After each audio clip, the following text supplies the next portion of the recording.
Meu pai até falou assim: olha, o Mário falou assim: eu vou recuperar esse moço. Meu pai falou: pode tentar, porque eu já desisti. Eu já tinha desistido de mim. E o Mário fez de tudo. Aliás, quando eu voltava, que eu recaía, ele falava para mim: você fez o recomendado? E eu não fiz. Então, é uma coisa bem estranha. Mais para frente aí, se der, a gente vai destrinchar esse assunto aí. Depois que eu parei, parece tão fácil. Tudo que o Mário falava, eu falo, puxa vida. Aliás, não é só o Mário, não é ele que fala. O que ele falava, o meu pai falava, só É, que eu não enxergava. é. O que ele fez foi assim, me ensinar a ouvir os outros. Aquilo que eu já sabia, eu não enxergava. Então, eu acho que o papel do terapeuta não é mostrar para a gente uma coisa nova, é fazer eu ver aquilo que eu estou vendo e não estou enxergando. É. Inclusive, eu Então, vou gravar, só um minutinho, eu vou gravar a aula de hoje sobre a entrevista motivacional, que é o pulo do gato disso daí. É quando você consegue fazer a pessoa entender que ela tem que mudar os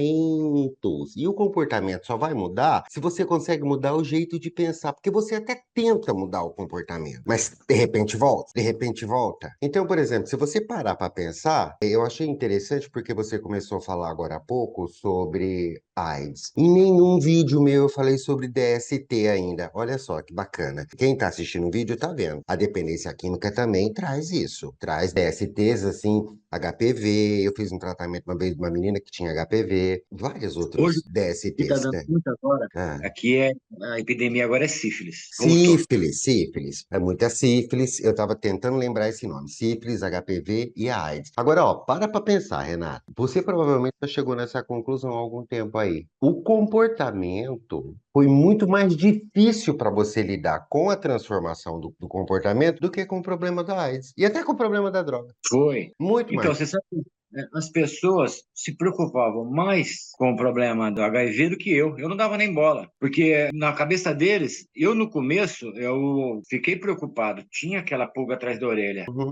Mas é aquela história. O que me fez usar não foi o HIV, Ah, foi a minha sim. vontade e o meu desejo. Eu usava porque eu queria. Cada um usa uma desculpa diferente, uma justificativa. Ah, porque a minha mulher, é porque isso. Era tudo justificativa. Hoje eu vejo com tanta clareza, Ô, mas é Renato, isso. é porque eu desejo ou é porque eu quero? Então, eu quero, né? Desejo é uma coisa um pouco E me, diferente. e me diz uma coisa, por que agora, hoje, né, você tá limpo, super saudável, vocês não têm ideia da guinada que deu a vida do Renato? Não tem ideia de onde esse moço já foi parar. Esse moço já foi parar na Europa, visitando a filha dele, que mora lá, que tá super bem, que casou, entendeu? E passou pelo que passou, que ninguém vai contar desgraça aqui, porque ninguém merece isso, né? O importante é a gente celebrar o como nós estamos hoje, e graças a Deus ele tá ótimo, mas, assim, me diz uma coisa, Renato, hoje que você tá bem, por que 23 internações? Aonde morava essa dificuldade em transformar esse comportamento? Onde morava essa dificuldade? A Olha, resposta Mário, provavelmente deve ser a mais imbecil possível. então, a imbecil é o seguinte, quando a água bateu na bunda, É. eu era protegido, sou ainda, mas eu era mais. Agora, qual que foi a minha paga? Como que eu paguei essa gratidão, esse afeto que eu tinha? Eu paguei com tristeza, olha, eu vou te falar, o arrependimento que dá é uma coisa tão grande que se a pessoa soubesse, ela parava antes.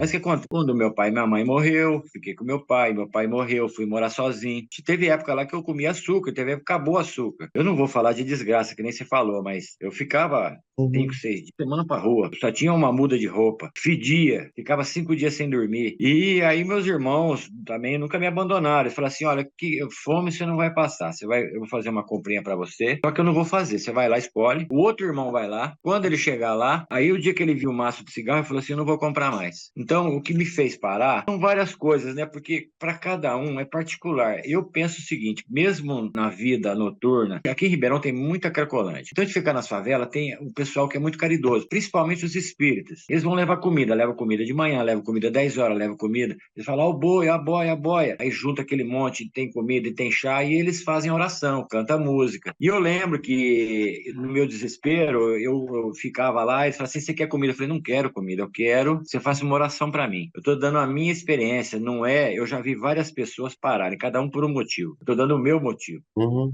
E como minha ex-mulher, mas é minha amiga hoje, ela sempre foi da igreja, eu para namorar ela, eu tinha que ir na igreja. E eu fui ouvindo a palavra. E eu conhecia a palavra. Então, mas eu conhecia, mas aí eu não seguia. Mas eu sabia que tinha uma salvação ali. Então eu pedia, pedia. Eu acho o seguinte, uma coisa estranha, da última vez que eu internei, porque eu internava 2, 3 meses, 4 meses, e ia embora. Já tô bom. É aquela história, o cara, quando o viciado de crack, tem vários vícios, né? O álcool, eu acho que é o pior, porque o cara demora para se recuperar.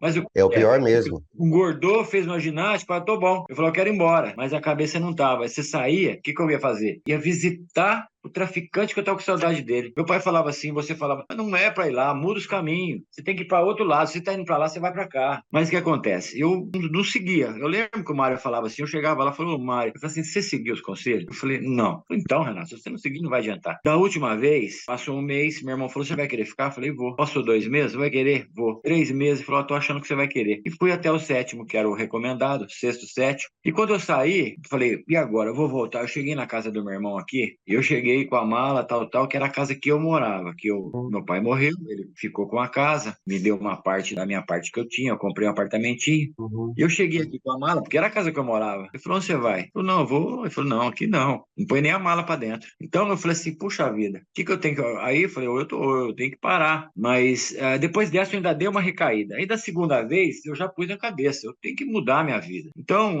eu saí, eu fui pegar um carro, fui trabalhar de Uber, trabalhei 4 anos de Uber, tenho 23 mil viagens. Aí meu irmão viu que eu tava com vontade, que nem eu tava dizendo antes. Foi Deus que tirou, porque simplesmente de todas as vezes que eu internei, essa última foram as circunstâncias, mas no começo as circunstâncias para mim não valia, dessa vez valeu. Pegou e parece que tirou, não tive, não tenho mais vontade, não tenho. Eu passei de oprimido a opressor, eu não suporto mais. Renato, deixa eu te fazer uma pergunta. Você acredita, dentro da dependência química, essa coisa de ir, voltar, ir, voltar, ir, voltar, a gente chama de ambivalência, que é um sintoma. Mas isso é a parte técnica. Mas assim, essa teimosia em estar sempre no mesmo lugar, em estar repetindo as coisas, você consegue sentir como isso era grande antes e agora não é mais? Então, o que fez mudar? Eu acho que foi a espiritualidade. Isso, era isso que eu ia te perguntar. Olha só, outro ponto importante aqui dessa nossa entrevista, ó. Primeiro ponto importante foi a questão das DSTs. Agora outro ponto importante, que é um ponto difícil da gente tocar, que é a questão da espiritualidade, né? Que o povo tem mania de falar, psicólogo não pode falar de Deus. É claro que pode. Se você acredita em Deus e eu tô tratando de você, eu tenho que falar de Deus com você, porque é uma coisa que Sim. você acredita.